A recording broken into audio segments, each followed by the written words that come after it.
ओम नमः शिवाय। श्री शिव पुराण तृतीय खंड सती खंड पहला अध्याय। सूत जी बोले कि हे ऋषियों, इतनी कथा सुनकर नारद जी ने ब्रह्मा जी से कहा कि हे पिता, अब आप मुझे यह बताइए कि सती ने दूसरा अवतार किस प्रकार लिया, उनका विवाह शिव जी के साथ किस प्रकार हुआ और उन्होंने अर्धांगिनी नाम किस प्रकार पाया। इसके अतिरिक्त आप मुझे शिव पार्वती की अन्य लीलाओं को भी सुनाए, क्योंकि शिव चरित्र सुनने से मेरी तृप्ति नहीं होती। इसके विपरीत यह इच्छा अधिक बढ़ती जाती है कि मैं भगवान शिव के चरित्र को निरंतर सुनता रहूं। नारद जी के मुख से इन वचनों को सुनकर ब्रह्मा जी ने अत्यंत प्रसन्न होकर कहा कि हे नारद, दक्ष यज्ञ में भस्म होने से पूर्व सती ने शिव जी से यह वरदान मांगा था कि मुझे आपके चरणों की भक्ति सदैव प्राप्त हो और आपकी प्रीति भी मेरे ऊपर कभी कम न हो। इतना कहकर उन्होंने अपने शरीर को भस्म कर दिया था। तदुपरांत मैना के गर्भ से दूसरा जन्म लिया।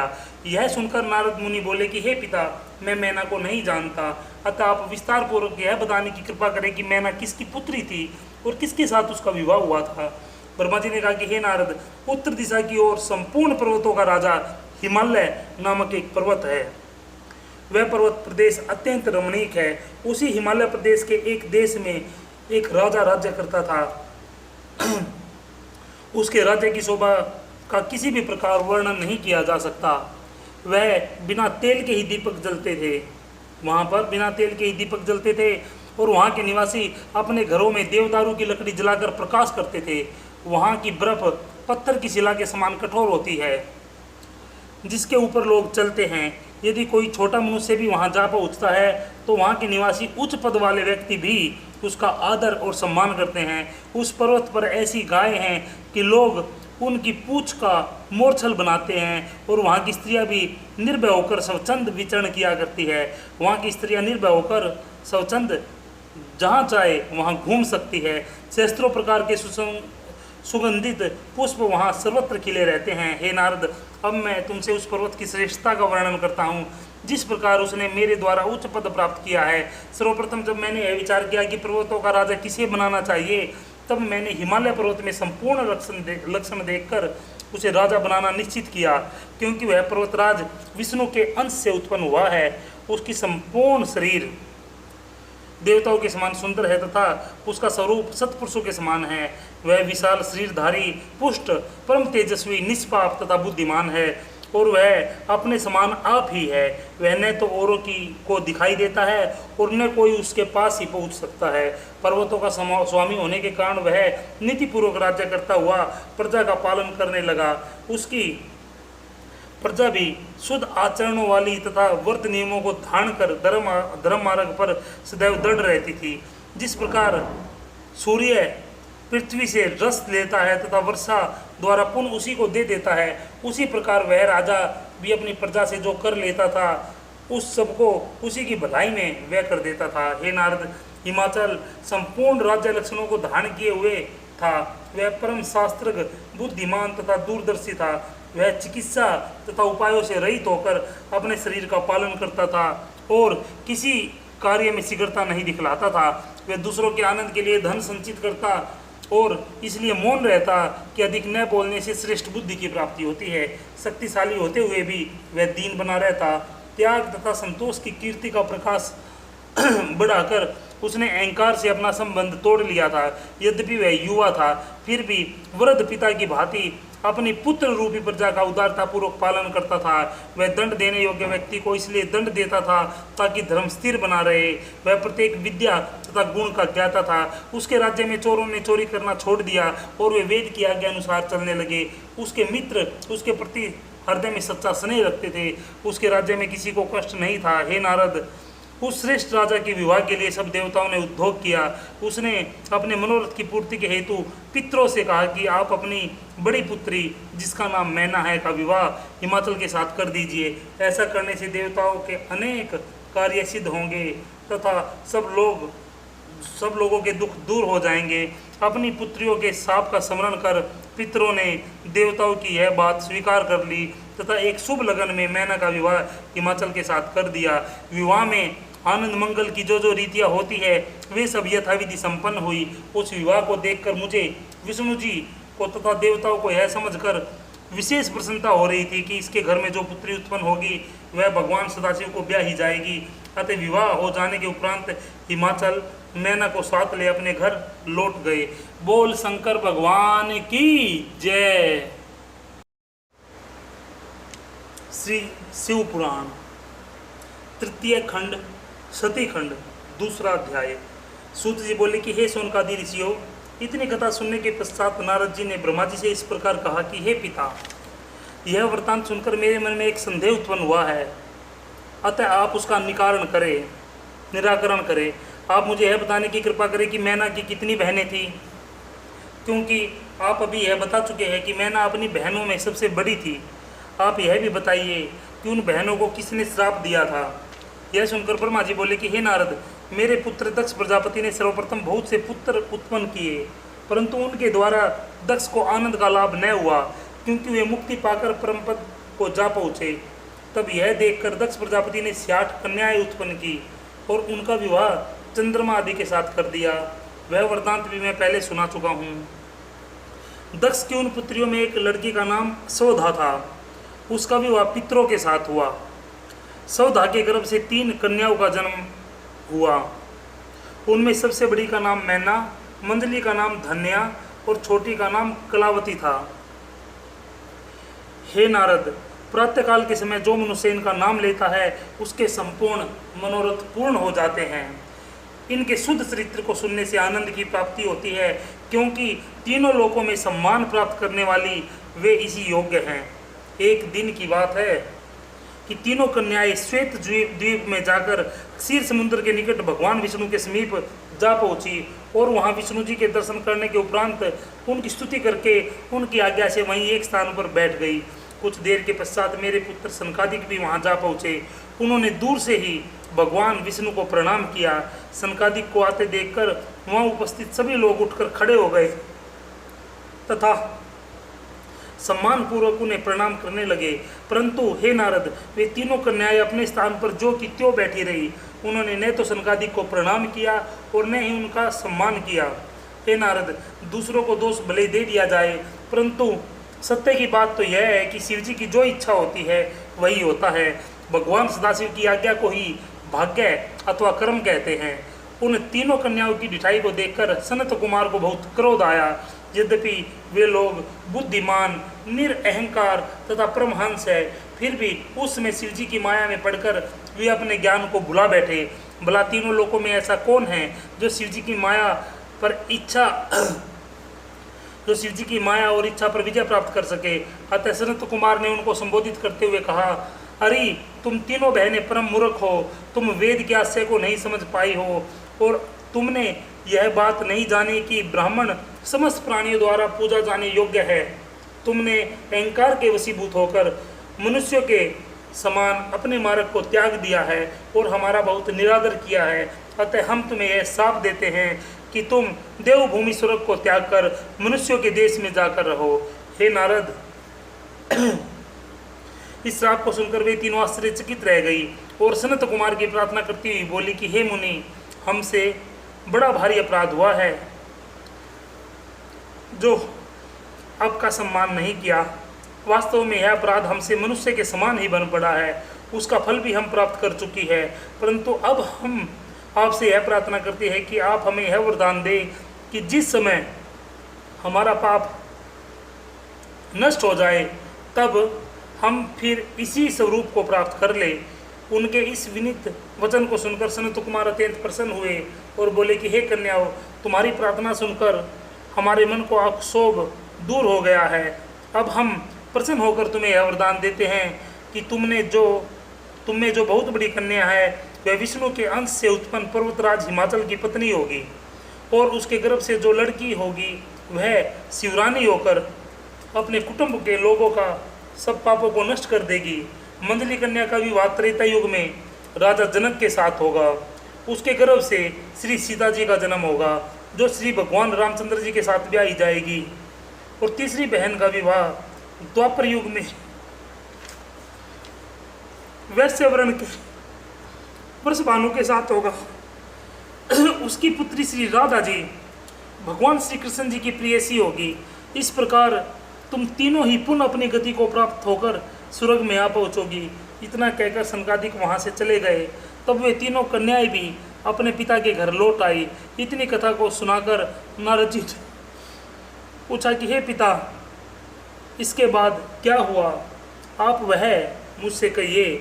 ब्रह्मा जी बोले कि हे पुत्र, अब मैं आगे का वृतांत भी कहता हूँ, जिसे सुनकर भगवान सदाशिव के चरणों में भक्ति उत्पन्न होती है। बोल शंकर भगवान की जय।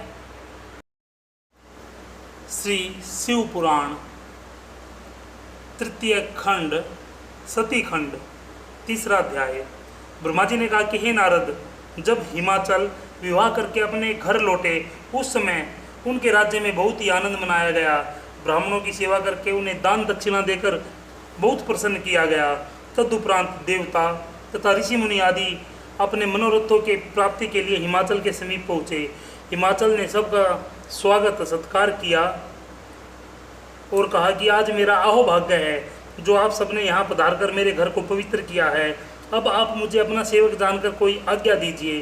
हिमाचल के इन विनम्र वचनों को सुनकर देवताओं ने अत्यंत प्रसन्न होकर कहा कि हे हिमाचल, हम लोग तुम्हारे पास इसलिए आए हैं कि तुम्हारे द्वारा देवताओं के कार्य की सिद्धि होगी। तुम यह तो जानते हो कि सती ने दक्ष के यज्ञ में अपना शरीर त्याग दिया था, अतः अब तुम ऐसा उपाय करो जिससे वे तुम्हारी कन्या बनकर पुण्य जन्म ले। ऐसा करने से तुम्हें तो आनंद प्राप्त होगा ही और तीनों लोकों में तुम्हारा कल्याण भी होगा। हे नारद, इस प्रकार हिमाचल को युक्ति बताने के उपरांत सब देवता भगवती जगदम्बा की शरण में गए और उन्होंने बहुत प्रकार से उनकी स्तुति प्रशंसा करने लगे। उस समय आदिशक्ति ने अपने पूर्ण स्वरूप को प्रकट कर उन्हें दर्शन दिया। वे भगवती श्रेष्ठ रथ पर विराजमान थी। उनके शरीर से करोड़ों सूर्यों के समान प्रकाश निकल रहा था। जब देवता उनके तेजस्वी स्वरूप के तेज को सहन करने में असमर्थ हुए, तब भगवती जगदम्बा ने कृपा कर उन्हें ऐसी शक्ति प्रदान की जिससे वे स्थिर रह सके। अतः भगवती महामाया के प्रकट होने पर देवता तथा ऋषि मुनियों ने हाथ जोड़कर उनकी प्रार्थना करते हुए यह कहा कि हे मातेश्वरी, आप सर्वश्रेष्ठ हैं। आपकी शरण में पहुँचे हुए जीव को कभी भी दुख प्राप्त नहीं होता। हे जगदम्बे, अब हम आपकी शरण में आए हैं, अतः आप हमारे मनोरथों को पूर्ण करें, अर्थात पृथ्वी पर दूसरा जन्म लेकर शिवरानी पद को ग्रहण करें, जिससे सब देवताओं का दुख दूर हो तथा ब्रह्मा एवं विष्णु को भी प्रसन्नता प्राप्त हो। इसके अतिरिक्त सनत कुमार जो भविष्यवाणी कर चुके हैं उसको पूर्ण करना भी आपका ही कार्य है। अतः आप हमारी इस प्रार्थना को अवश्य स्वीकार करने की कृपा करें। हे नारद, देवताओं द्वारा की गई इस प्रार्थना को सुनकर भगवती जगदम्बा ने अत्यंत प्रसन्न होकर मधुर वाणी में कहा कि हे देवताओं, हमारी अपनी भी यही इच्छा थी। अब हम तुम्हारी प्रार्थना को स्वीकार अवश्य ही अवतार लेंगी। हिमाचल तथा मैना हमें प्राप्त करने के लिए तप कर रहे हैं। उनसे बड़ा भक्त अन्य कोई नहीं है, अतः उन्हीं के घर में हम प्रकट होंगी। अब तुम सब लोग कथन पर विश्वास रखकर अपने अपने घरों को जाओ। हम तुम्हारे दुख को अवश्य ही दूर करेंगी। और सुनो, हम तुम पर एक गुप्त रहस्य और प्रकट किए देती हैं। वह यह है कि शिवजी ने भी हमारे दोबारा अवतार लेने के लिए अनेक उपाय किए हैं। जब से हमने दक्ष प्रजापति के यज्ञ में शरीर त्यागा है, तब से वे संसार से विरक्त होकर हमारे वियोग में अत्यंत दुखी है। उन्होंने हमारे शरीर की भस्म को अपने शरीर पर मल रखा है और हमारी हड्डियों की माला को अपने कंठ में पहन रखा है। हमारे वियोग में दुखी होकर वे अब तक अकेले ही वनों में भ्रमण करते हैं और देवताओं की सभा में नहीं जाते। अतः तुम अपने मन में किसी प्रकार का संदेह मत करना, तुम्हारे संपूर्ण दुख अवश्य ही दूर हो जाएंगे। इतना कहकर भगवती जगदम्बा अंतर्ध्यान हो गई।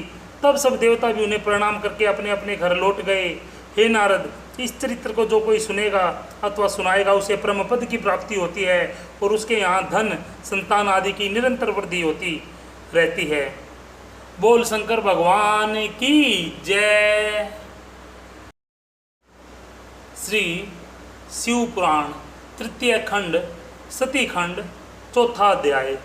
ब्रह्मा जी ने कहा कि हे नारद, हिमाचल ने जब अपनी पत्नी मैना को देवताओं की आज्ञा सुनाई तो मैना को बहुत ही प्रसन्नता हुई। तदुपरांत दोनों पति पत्नी गृहस्थ धर्म का अति उत्तम रीति से पालन करने लगे। मैना ने शिवजी की सेवा पूजा आरंभ कर दी तथा प्रतिदिन उन्हीं कार्यों को में अपना समय व्यतीत करती थी जिनके करने से शिव जी प्रसन्न होते हैं। दोनों पति पत्नी शिव तथा शिवरानी के स्मरण एवं ध्यान में मगन हो गए। हे नारद, शिव जी के भगत परम धन्य हैं। वे लोक तथा परलोक में अत्यंत आनंद तथा पुण्य को प्राप्त करते हैं तथा अपने कुल को ही नहीं अपितु औरों के कुल को भी मुक्त कर देते हैं। अतः हिमाचल ने भगवती जगदम्बा की आराधना आरंभ की और मैना से भी यह कहा कि तुम अपनी तपस्या द्वारा आदिशक्ति तथा शिव जी को प्रसन्न करने का उपाय करो। इस प्रकार वे दोनों शिव तथा शक्ति की उपासना करने लगे। हे नारद, उन दोनों ने शिव तथा शक्ति की उपासना करने के अतिरिक्त अन्य सब कार्यों को भुला दिया। वे अष्टमी के दिन व्रत रखते तथा शिव जी का पूजन किया करते थे। श्रवण मास में शिव व्रत रखने के उपरांत उसकी पूर्णता के निमित्त गंगा तट पर बसे औषध प्रदेश देश में जा पहुँचे। वहाँ उन्होंने शिवलिंग की स्थापना कर तपस्या करना आरंभ किया। उस तपस्या की अवधि 20 वर्ष की थी। उस बीच में उन्होंने कभी बिना अन्न जल ग्रहण किए और कभी केवल वायु का भक्षण करते हुए शिव तथा शक्ति का विधिवत पूजन किया। जब वह तपस्या पूर्ण हुई तब भगवती उमा ने प्रकट होकर उन्हें अपना दर्शन देकर कृतार्थ किया। उनका शरीर सजल मेघ के समान श्रेष्ठ श्याम वर्ण का था तथा 8 हाथ और 3 आंखें थी। वे सब प्रकार से वस्त्राभूषणों से अलंकृत थी। हे नारद, तब उन भगवती ने प्रकट होकर मैना से कहा कि हे मैना, तुम अपने मनोरथ को प्रकट कर जो चाहो मांग लो।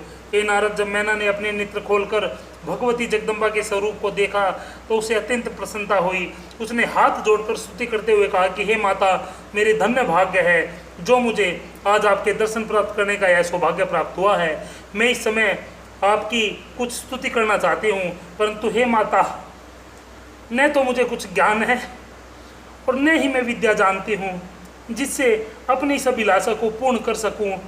यह सुनकर भगवती महामाया ने मैना के शरीर से अपने हाथ को स्पर्श करा दिया, जिसके कारण उसे उसी समय श्रेष्ठ ज्ञान की प्राप्ति हुई।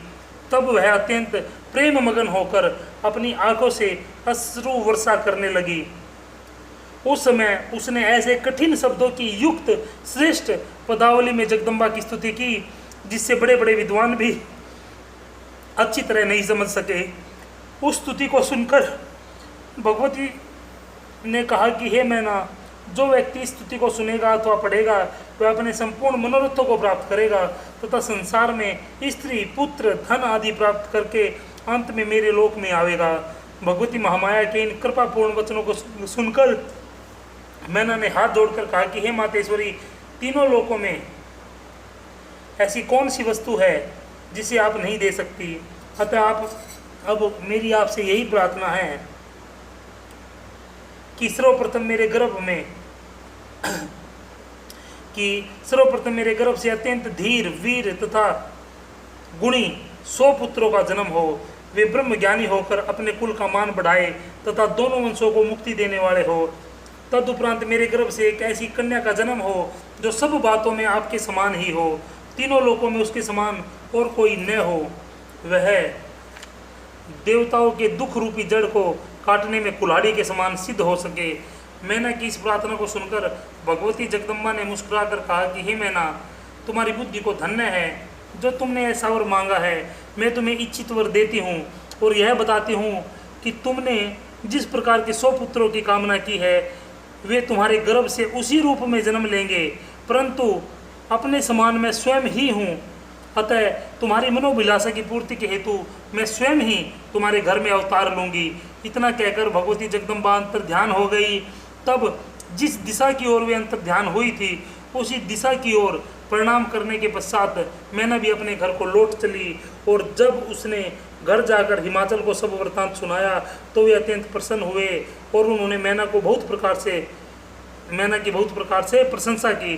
तदुपरांत हिमाचल के ने इस उपलक्ष्य में एक बहुत बड़ा उत्सव किया। बोल शंकर भगवान की जय। श्री शिव पुराण तृतीय खंड सती खंड 5वां अध्याय। ब्रह्मा जी ने कहा कि हे नारद, जिस दिन से सती ने अपने शरीर को त्यागा था उसी दिन से भगवान सदाशिव अवधूत स्वरूप धारण कर साधारण मनुष्यों के समान पत्नी वियोग से दुखी हो संसार में सब ओर भ्रमण करते रहे। वे परमहंस योगियों के समान नग्न शरीर सर्वांग में भस्म मले हुए, मस्तक पर जटाजूट धारण किए हुए, गले में मुंडों की माला पहने भ्रमण करते रहे। कुछ समय तक इस प्रकार भ्रमण करने के उपरांत वे एक पर्वत की कंदरा में जा बैठे और घोर तप करने लगे। अकेले रह जाने पर उन्होंने अनेक प्रकार के कष्ट उठाए। एक दिन वे दिगंबर वेशधारी शिवजी दारुक वन में जा पहुँचे।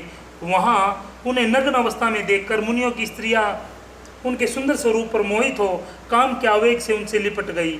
यह देखकर सब मुनियों ने शिवजी को श्राप दिया। उस शाप के कारण शिवजी का लंक उनके शरीर से पृथक होकर पृथ्वी पर गिर पड़ा और उस समय तीनों लोकों में भारी हाहाकार मच उठा। इस कथा को सुनकर नारद जी ने ब्रह्मा जी से कहा कि हे पिता, मैं चाहता हूँ कि आप शिव जी के चरित्र का विस्तार पूर्वक वर्णन करें। ब्रह्मा जी बोले, अच्छा सुनो। जिस समय शिव जी दिगंबर वेश में वन में भ्रमण कर रहे थे, उस समय ऋषि मुनि तो कहीं अन्यत्र गए हुए थे, केवल वहाँ पर उनकी स्त्रियाँ ही घरों में थी।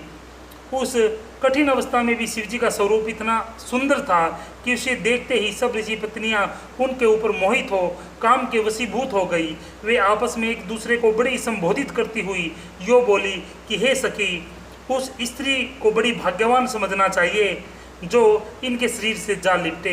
इस प्रकार कहकर वे सब स्त्रियां काम के वशीभूत हो हंसती मुस्कुराती हुई शिवजी से जाकर लिपट गई। उस समय उनके पति भी लौटकर वहां आ पहुँचे। जब उन्होंने यह दृश्य देखा तो वे अत्यंत क्रोध में भरकर शिवजी से कहने लगे, अरे मूर्ख, नरकी, अधर्मी, पापी, अनाचारी, तू यह कैसा पाप कर रहा है? तूने वेद के विरुद्ध अधर्म को स्वीकार किया है। तूने अपने इस स्वरूप द्वारा हमारी स्त्रियों के धर्म को बिगाड़ा है। अतः हम तुझे यह श्राप देते हैं कि तेरा लिंग पृथ्वी पर गिर पड़े। हे नारद, उन ऋषियों के इस प्रकार कहते ही शिवजी का लिंग कट कर पृथ्वी पर गिर पड़ा और पृथ्वी को पार करता हुआ पाताल के भीतर जा पहुंचा। इधर लिंगहीन हो जाने पर शिवजी भी अत्यंत लज्जित हुए। फिर उन्होंने अपने स्वरूप को प्रलयकालीन रूप की भांति महाभयानक बना लिया, परंतु यह भेद किसी पर प्रकट न हुआ कि शिवजी ने ऐसा चरित्र क्यों रचा था। शिवजी का लिंग जब पृथ्वी पर गिरा, इसके पश्चात तीनों लोकों में अनेक प्रकार के उपद्रव उठने लगे, जिसके कारण सब लोग अत्यंत भयभीत, दुखी तथा चिंतित हो गए। पर्वतों से अग्नि की लपटें उठने लगी, दिन में आकाश से तारे टूटकर गिरने लगे, चारों ओर हाहाकार मच गई। ऋषि मुनियों के आश्रम में यह उत्पात सबसे अधिक हुए, परंतु इस भेद को कोई नहीं जान सका कि इन उपद्रवों का मूल कारण क्या है। हे नारद, प्रत्येक मनुष्य को यह उचित है कि वह प्रत्येक कार्य को भली भांति सोच समझकर करे। जो मनुष्य विद्या पढ़कर अहंकारी हो जाते हैं, वे शिवजी को नहीं जान पाते और पीछे बहुत दुख उठाते हैं। अतः उन उपद्रवों के कारण घोर दुख पाने के पश्चात वे ऋषि मुनि अपने स्थान को त्याग कर देवलोक में जा पहुँचे। परंतु जब वहाँ भी उन्हें शांति न मिली, तब वे सब देवताओं को साथ लेकर मेरे पास आए।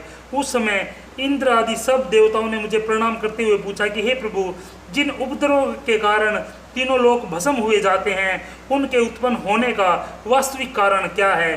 देवताओं की बात सुनकर मैंने बहुत विचार किया, परंतु वास्तविक रहस्य को मैं भी नहीं समझ पाया। तब मैं उनको साथ लेकर विष्णु लोक में जा पहुंचा। वहां भगवान विष्णु को प्रणाम करने के पश्चात मैंने उनसे इन उत्पातों का कारण पूछा। मैं बोला कि हे प्रभु, पृथ्वी में भूकंप, उल्कापात तथा पर्वतों का जलना क्यों हो रहा है? आप कृपा पूर्वक इसका कारण बताए तथा जैसे हो इन उपद्रवों को शांत कीजिए, जिससे तीनों लोग इस घोर दुख से मुक्ति प्राप्त कर सके। बोल शंकर भगवान की जय। श्री शिव पुराण तृतीय खंड सती खंड छठा अध्याय। ब्रह्मा जी बोले कि हे नारद, मेरी यह प्रार्थना सुनकर भगवान विष्णु ने कहा कि हे ब्रह्मा, मैंने दिव्य दृष्टि द्वारा इन उत्पातों का जो कारण जाना है उसे तुमसे कहता हूँ। आश्चर्य की बात तो यह है कि बुद्धिमान लोग भी पशुओं के समान मूर्ख बन बैठे और उन्होंने निंदनीय कर्म कर डाला। तुम्हारे साथ जो ये ऋषि मुनि आए हैं, यह इन सब की मूर्खता का ही परिणाम है। इन्होंने अपनी स्त्रियों को काम के वशीभूत हो शिवजी के शरीर से लिपटे हुए देखकर अपने ब्रह्म तेज का प्रदर्शन किया, जिसके कारण शिवजी का लिंग पृथ्वी पर गिर पड़ा। और जब से वह लिंग गिरा है, तब से यह उपद्रव उठ रहे हैं। अब हमको उचित है कि हम भगवान सदाशिव की शरण में चले और उनसे क्रोध शांत कर लेने की प्रार्थना करें। हे ब्रह्मा, जब तक वे अपने लिंग को पुनः धारण नहीं कर लेते तब तक किसी को भी चैन नहीं मिलेगा। इतना ही नहीं, यदि इस कार्य में अधिक विलंब हुआ तो सर्वत्र प्रलय का दृश्य उपस्थित हो जाएगा। इतना कहकर विष्णु जी हम सबको साथ लेकर शिव जी के पास पहुँचे और उनकी अनेक प्रकार से स्तुति करते हुए इस प्रकार कहने लगे कि हे प्रभु, आप हमारे ऊपर कृपा करके अपने लिंग को पुनः धारण करें। विष्णु जी की यह प्रार्थना सुनकर शिव जी ने अत्यंत लज्जित होकर कहा कि हे विष्णु, इसमें इन मुनियों तथा देवताओं का कोई दोष नहीं है। यह चरित्र तो हमने अपनी इच्छा से ही किया है। जब हम बिना स्त्री के हैं तब फिर हमें लिंग धारण करने की आवश्यकता ही क्या है। अतः तुम हमें इसी दशा में रहकर आनंद प्राप्त करने दो। भगवान सदाशिव के मुख से यह वचन सुनकर सब देवताओं ने उनकी स्तुति करते हुए कहा कि हे प्रभु, यद्यपि हमें आपके सम्मुख दृष्टता करना उचित नहीं है, फिर भी हम आपसे प्रार्थना करते हैं कि सती जी ने हिमाचल के घर फिर जन्म ले लिया है और वे तपस्या करके आपकी अर्धांगिनी होगी। अतः आपको उचित है कि आप अपने लिंग को पुनः धारण कर ले। यह सुनकर शिवजी ने कहा कि हे देवताओं तथा हे मुनियों, यदि तुम हमारे लिंग की पूजा को स्वीकार करो तो हम पुनः अपना लिंग ग्रहण कर सकते हैं और तभी सृष्टि को आनंद प्राप्त हो सकता है। भगवान शिव के श्रीमुख से निकले हुए इन वचनों को सुन मैंने, विष्णु जी ने तथा अन्य सभी देवताओं ने, ऋषि मुनियों ने उनसे कहा कि हे प्रभु, हम सब आपके लिंग की पूजा करेंगे, आप उसे धारण कर ले। इन शब्दों को सुनकर शिवजी ने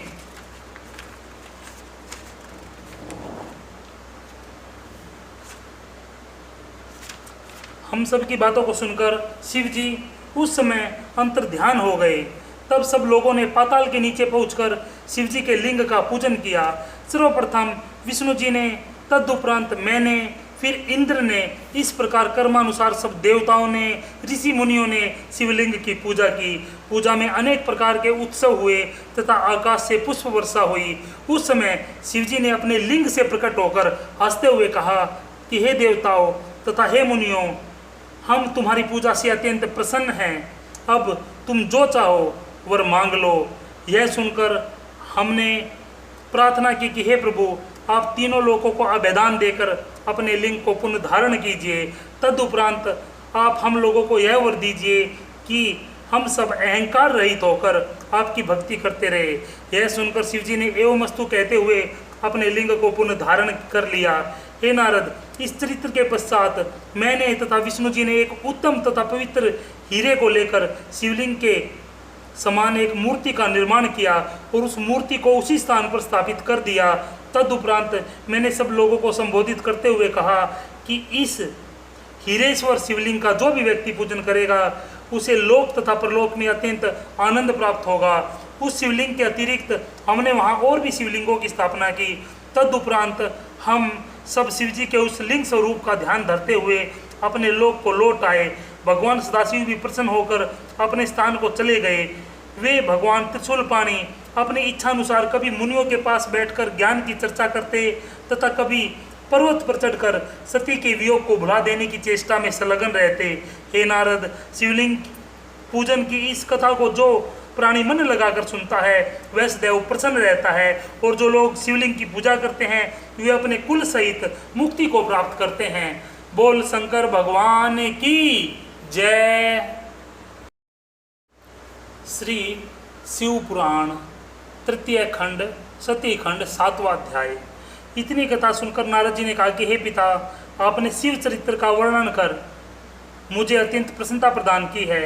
अब आप शिव जी की अन्य कथाओं का भी विस्तार पूर्वक वर्णन कीजिए तथा उनके कैलाश पर्वत पर निवास करने का सब हाल सुनाइए। ब्रह्मा जी बोले कि हे नारद, कैलाश पर्वत पर पहुंचकर शिव जी ने सती जी का स्मरण किया और वीरभद्र आदि गणों के सम्मुख सती जी की महिमा का विविध प्रकार से वर्णन किया। उन्होंने संसारिक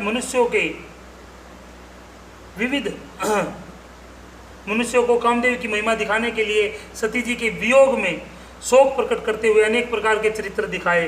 तदुपरांत वे बहुत समय तक एक ही आसन पर बैठकर ध्यानमग्न हो गए। जब उन्होंने बहुत दिनों तक उस समाधि का त्याग किया, उस समय उनके ललाट से कुछ पसीना पृथ्वी पर गिर पड़ा। उसके द्वारा एक परम तेजस्वी पुरुष की उत्पत्ति हुई।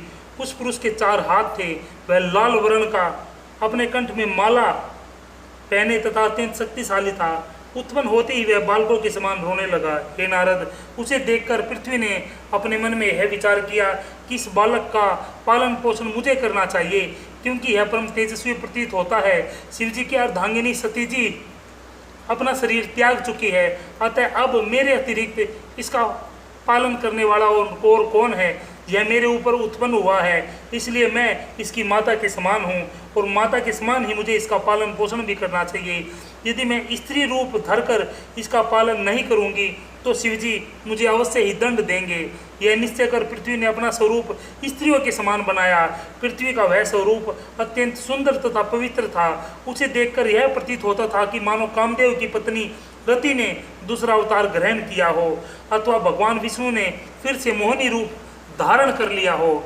ऐसा सुंदर स्वरूप बनाकर पृथ्वी उस बालक के समीप जा पहुंची और उसे अपनी गोद में उठाकर तथा अपने स्तनों से उसके मुख को लगाकर दूध पिलाने लगी। वह बार बार उसे देखकर हंसती और उसके मुख को चूमती। शिवजी ने जब पृथ्वी को इस रूप में देखा तो वे उसकी अभिलाषा जानकर मुस्कुरा पड़े। फिर उसे संबोधित करते हुए बोले कि हे पृथ्वी, तुम्हारा बड़ा भाग्य है जो हमारा पुत्र तुम्हें दिखाई दिया।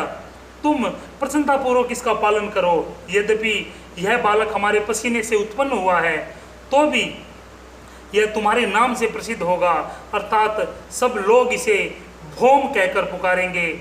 यह बालक तुम्हें अत्यंत सुख प्रदान करेगा। इस प्रकार पृथ्वी से कहकर जब शिवजी ने उस बालक की ओर देखा तो उसके हृदय का शोक कुछ घट गया। तदुपरांत पृथ्वी उस बालक को लेकर अपने घर लौट आई और प्रसन्नतापूर्वक उसका पालन करने लगी। वह भौम नामक बालक शरद काल की रात्रि के समान निरंतर वृद्धि को प्राप्त होने लगा। जब वह बड़ा हुआ तो शिवजी का पूजन करने के निमित्त मधुवन में जा पहुंचा और अत्यंत भक्तिपूर्वक शिवजी की पूजा करने लगा। उसने ग्रीष्म ऋतु में अग्नि सुलगाकर तथा शीत ऋतु में जल में बैठकर शिवजी की पूजा की। 3 करोड़ शिवलिंगों की स्थापना करके उसने श्रेष्ठ व्रत तथा नियमों द्वारा उसका पूजन किया। इस प्रकार कठिन तपस्या करने के उपरांत जब वह एक स्थान पर निश्चिंत होकर बैठा, उस समय शिवजी ने अत्यंत प्रसन्न होकर उसे अपना दर्शन प्रदान किया। हे नारद, शिवजी के दर्शन प्राप्त कर भौम ने सर्वप्रथम अत्यंत कठिन शब्दावली में रचित उनकी स्तुति की। तद उपरांत यह कहा कि हे प्रभु, मैं स्वयं आपसे कुछ नहीं मांगना चाहता, आप मेरे लिए जो भी उचित समझे वह वरदान देने की कृपा करें। यह सुनकर शिवजी अत्यंत प्रसन्न होकर बोले कि हे भौम, तुम्हारी बुद्धि को धन्य है। तुम मेरी आराधना द्वारा भक्ति पद को प्राप्त कर चुके हो। अब मेरी कृपा से तुम पवित्र मंगल ग्रह के रूप में प्रसिद्ध होगे और तुम्हारा स्थान सूर्य लोक से भी ऊपर होगा।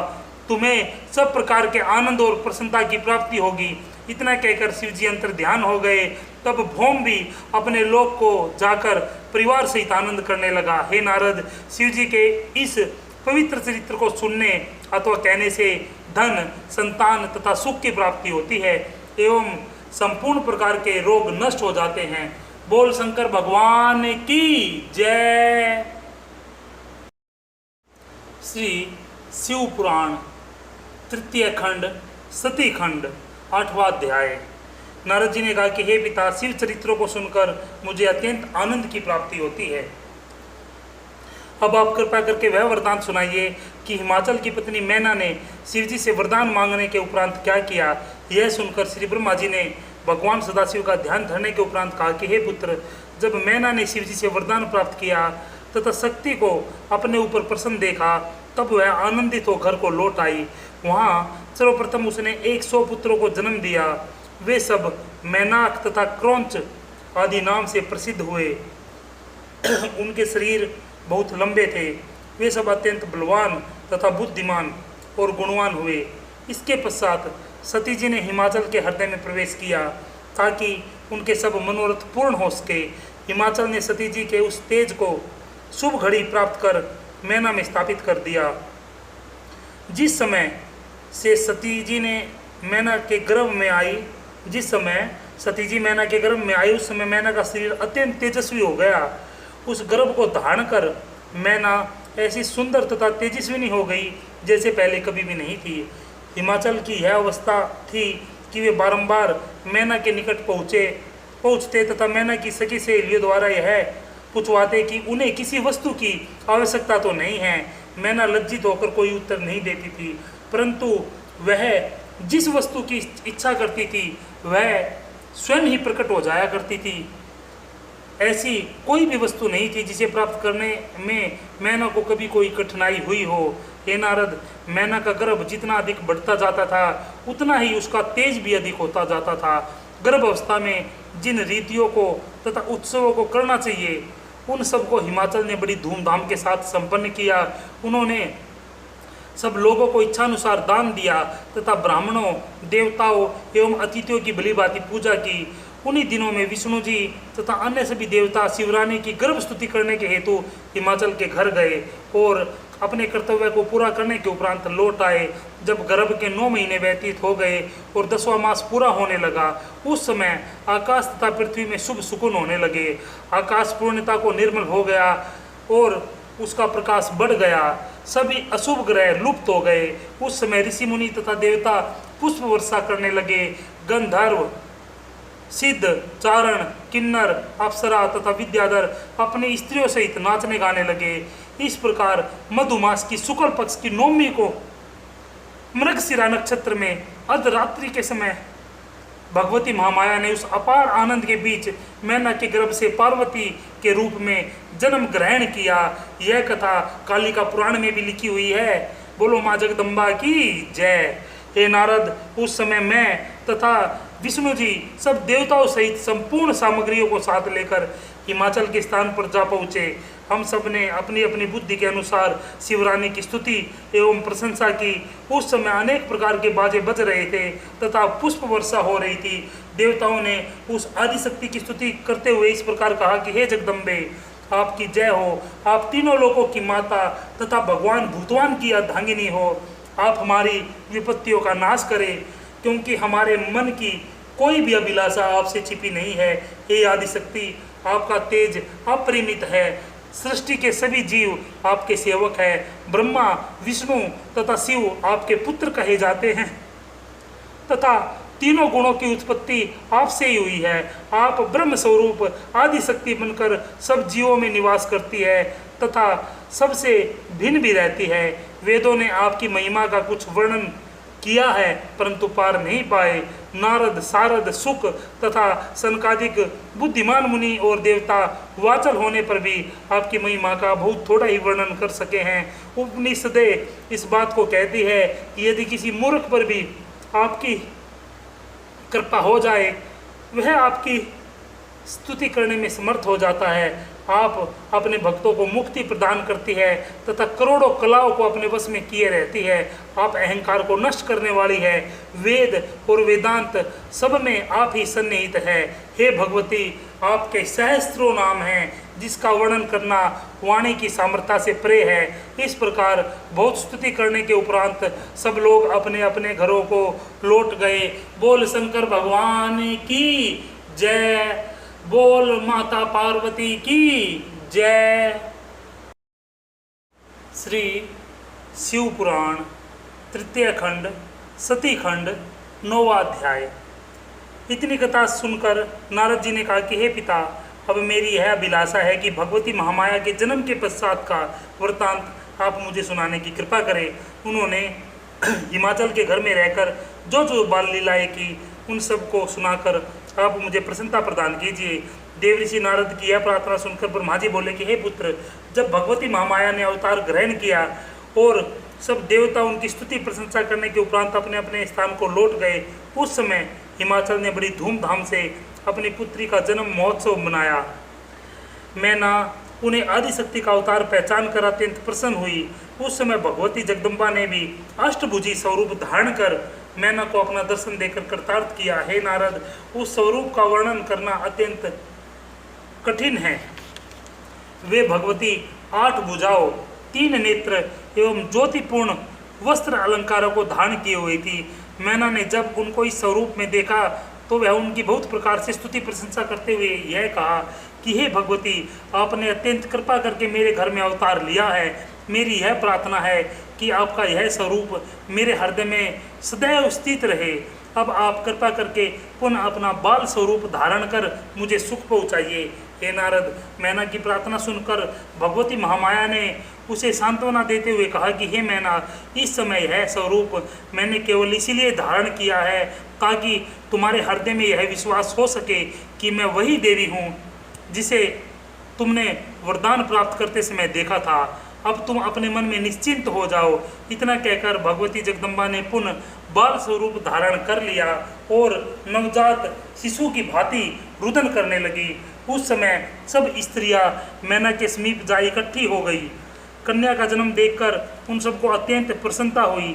हिमाचल को भी उस समय बहुत हर्ष हुआ। तदुपरांत वे पुरोहित, गुरु, ब्राह्मण तथा ऋषि मुनियों को साथ लेकर घर के भीतर पहुँचे। उस समय ऋषि मुनियों ने उस कन्या को देखकर कहा कि हे पर्वतराज, तुम्हारे घर आदिशक्ति ने अवतार लिया है। यह सुनकर हिमाचल ने अत्यंत प्रसन्न हो ब्राह्मण तथा भिक्षुकों को बहुत सा धन दान में दिया। नगर की सब स्त्रियां भी उस समय अपने अपने श्रृंगार सजाकर बढ़ावा देने के लिए मैना के समीप आ पहुंची। हिमाचल ने रीतिपूर्वक संपूर्ण संस्कारों को संपन्न किया। तदुपरांत ब्राह्मण ने उस कन्या के नाम गिरजा, काली आदि रखे। हे नारद, बाल स्वरूपा शिवरानी ने संसारी लड़कियों की भांति अनेक चरित्र करके माता पिता को प्रसन्न करना आरंभ किया। जो जो उनकी आयु बढ़ती जाती थी वे विविध प्रकार के चरित्रों द्वारा सबको प्रसन्नता प्रदान करती थी।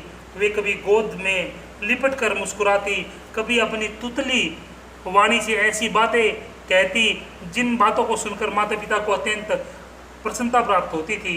कुछ समय में ही उमा, शिवा आदि नामों से भी उन्हें पुकारा जाने लगा। बड़ी होकर जब उन्होंने तपस्या करने के लिए वन में जाने का विचार किया, उस समय मैना ने चिंतित होकर उन्हें नहीं जाने दिया। पर्वतराज हिमाचल यद्यपि अनेक संतानों के पिता थे तो भी उनका सबसे अधिक प्रेम गिरजा पर ही रहता था। गिरजा दिन प्रतिदिन चंद्रमा की कला की भांति बढ़ती जाती। कभी वे कौड़ियों का खेल खेलती थी, कभी गंगा जी के जल में विहार किया करती थी। संसारी रीति के अनुसार उन्होंने विद्याध्ययन भी प्रारंभ किया और कुछ ही समय में संपूर्ण विद्याओं की निदान हो गई। हे नारद, बाल्यावस्था व्यतीत हो जाने पर जब उन्होंने युवावस्था में प्रवेश किया, उस समय उनकी सुंदरता का वर्णन किसी भी प्रकार नहीं किया जा सकता। वे ऐसी अन्य स्वरूपा थी कि उन्हें उत्पन्न करने के पश्चात मैं उन जैसी सुंदरता अन्य किसी भी प्राणी को नहीं प्रदान कर सका। मानो गिरजा को उत्पन्न करने के पश्चात मेरा सृष्टि रचना का संपूर्ण परिश्रम सफल हो गया। जिन लक्ष्मी जी को मैंने अत्यंत प्रेम पूर्वक समुद्र से निकाला था, उन्हें भी गिरजा के सामने कहते हुए मुझे लज्जा का अनुभव होता है। गिरजा के समान अन्य किसी को न पाकर मैं उन्हें केवल निरूप में कहकर ही मौन हो जाता हूँ। तीनों लोकों में उन जैसी स्त्री अन्य कोई नहीं है। मेरी पत्नी तो किसी भी प्रकार उनके समक्ष नहीं ठहर सकती। लक्ष्मी में चंचलता का अवगुण है, अतः उन्हें गिरजा के समान नहीं कहा जा सकता। रति तथा भगवान विष्णु के मोहनी रूप की महिमा भी उनके सौंदर्य के समक्ष नहीं ठहर पाती थी। इसलिए यह कहना उचित है कि वे अपनी उपमा आप ही में थी। बोल शंकर भगवान की जय। श्री शिव पुराण तृतीय खंड 10वां अध्याय। सूत जी ने कहा कि हे ऋषियों, इतनी कथा सुनकर नारद जी ने ब्रह्मा जी से कहा कि हे पिता, जिस प्रकार आपने भगवती गिरजा की सुंदरता का वर्णन किया है, उसी प्रकार उनके विवाह का चरित्र भी मुझे सुनाने की कृपा करें। ब्रह्मा जी बोले कि हे नारद, शिवजी तथा शिवरानी की लीलाएं परम आश्चर्यजनक है। वे तीनों लोकों के स्वामी हैं, अतः तुम्हें उचित है कि तुम संदेह रहित होकर उनकी संपूर्ण कथाओं में विश्वास रखो। अब मैं तुम्हें उनके विवाह के चरित्र सुनाता हूँ।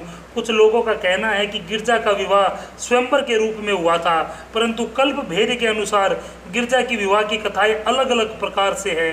एक कथा यह है कि शिवजी दिगंबर वेश में भिक्षुक रूप धारण कर हिमाचल के द्वार पर विवाह करने के लिए आए थे। उस समय वे बैल पर आरूढ़ थे और शुक्र तथा शनिचर नामक देवता उनके साथ थे। अन्य देवता उनके साथ तो थे, परंतु वे प्रत्यक्ष दिखाई नहीं देते थे। अतः इस प्रकार विवाह के निमित्त पधार कर सर्वप्रथम शिवजी ने हिमाचल के अहंकार का नाश किया।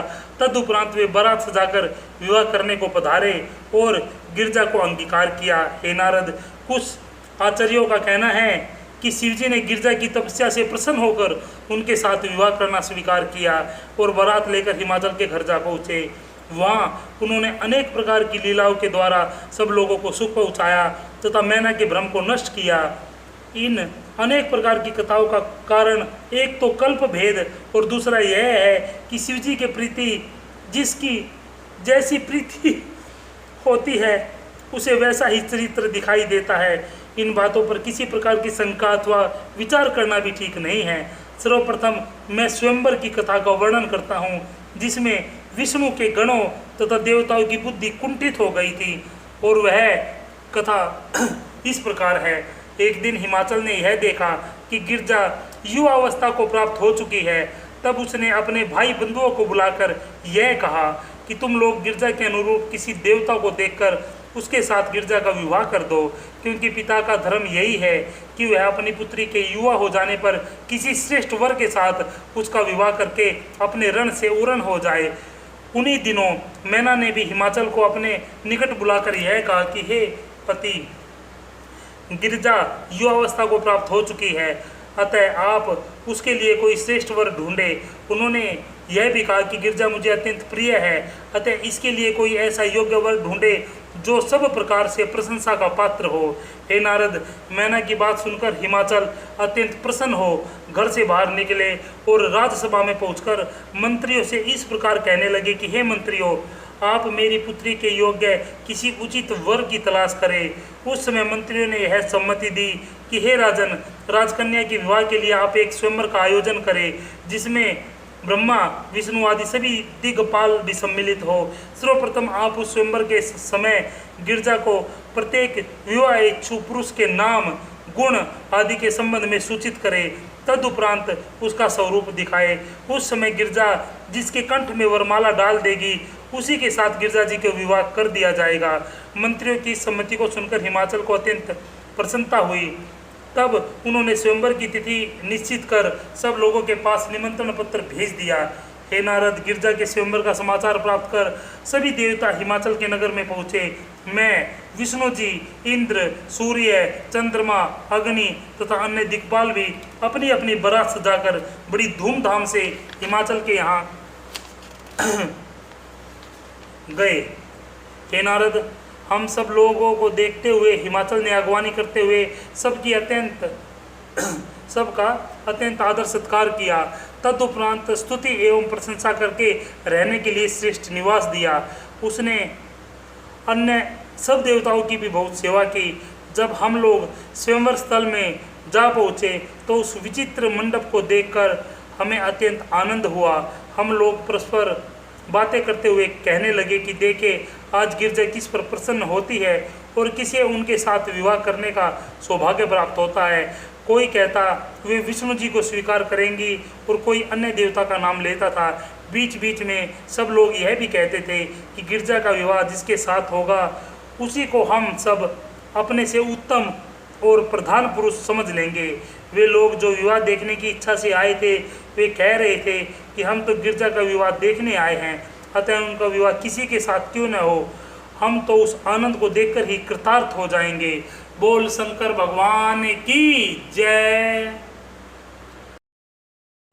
श्री शिव पुराण तृतीय खंड 11वां अध्याय सती खंड। ब्रह्मा जी ने कहा कि हे नारद, उस समय हिमाचल ने स्वयंवर सभा में अनेक स्वर्ण सिंहासन रखवा दिए तथा उन्हें सब प्रकार से सुसज्जित करके सब लोगों के पास यह संदेश भिजवाया कि वे स्वयंवर सभा में आ विराजे। उस संदेश को सुनकर प्रत्येक व्यक्ति बड़ी धूमधाम से स्वयंवर मंडप में जा पहुंचा। इंद्र ऐरावत हाथी पर सवार होकर आए। विश्व वानर के पुत्र अग्नि गणों के साथ बड़ी सज धज पूर्वक आए। इस प्रकार विष्णु, दिक्पाल, वरुण, कुबेर, यमराज, सूर्य तथा चंद्रमा आदि भी सभा में पहुंचकर अपनी अपनी चौकियों पर बैठ गए। मैं भी अपने हंस पर बैठकर उस स्वयंवर सभा में आ पहुंचा। वहां मैंने यह देखा कि विष्णु जी चतुर्भुज रूप धारण किए, पीत वस्त्र पहने रत्न अलंकारों से सुसज्जित हो सभा में बैठे हुए थे। कोई भी देवता ऐसे न थे जो वहाँ दिखाई न पड़ रहे हो। मेरी, विष्णु जी की तथा अन्य सभी लोगों की यही इच्छा थी कि गिरजा का विवाह केवल हमारे साथ ही हो। संपूर्ण पर्वत अर्थात कनकगिरी, देवकूप, विंध्य पर्वत, त्रिकूट, करवीर, चित्रकूट आदि भी सभा में उपस्थित थे और समुद्र के जीव भी मनुष्य का स्वरूप धारण कर आ पहुँचे थे। तात्पर्य यह है कि लोक, प्रत्येक द्वीप, प्रत्येक दिशा, प्रत्येक नगर से आए हुए जीव उस स्वयंवर सभा में उपस्थित थे। उस मंडप में सुख की संपूर्ण सामग्रियाँ उपस्थित थी। वहाँ घंटा, ढोल आदि विविध प्रकार के बाजे बज रहे थे तथा पाठी जन वेद मंत्रों का स्वर उच्चारण कर रहे थे। बोल शंकर भगवान की जय।